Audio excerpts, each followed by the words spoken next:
It's not easy drawing a border in the sea. Lebanon and Israel have found it impossible, but they're trying to solve this maritime dispute, and success could solve other problems.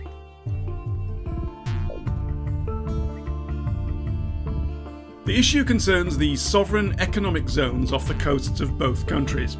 For decades they've squabbled about where the lines are. But the discovery of vast offshore gas reserves makes the matter urgent, especially due to Lebanon's economic plight.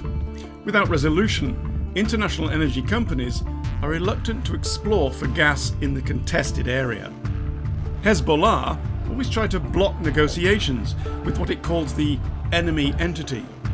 Israel and Lebanon are technically still at war, but Hezbollah's popularity has suffered along with the rest of the political class, even more so following the explosion in Beirut port. So it's reluctant to be seen opposing something which could help to rebuild the economy and indeed its own bank accounts. So in October, the two sides met twice at a UN base in the Lebanese border town of Naqoura. This was symbolic. The Lebanese didn't want to meet in Israel or a third country, fearing that would convey recognition.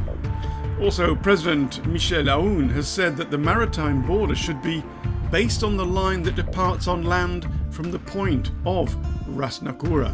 Israel has discovered vast gas reserves off its coast.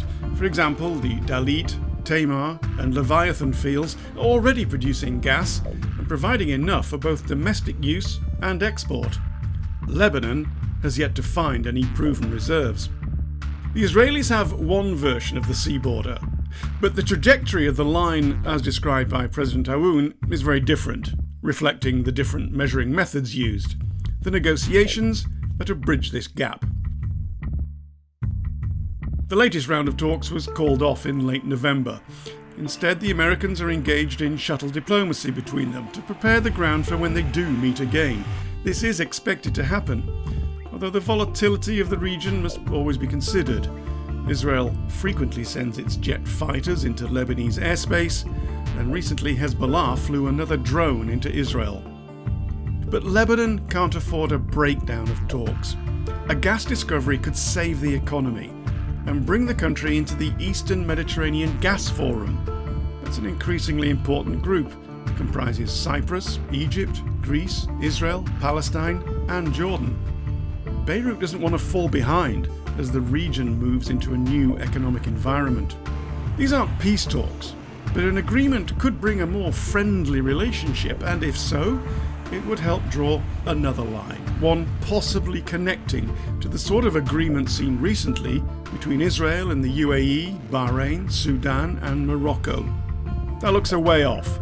The talks, though, should be back on.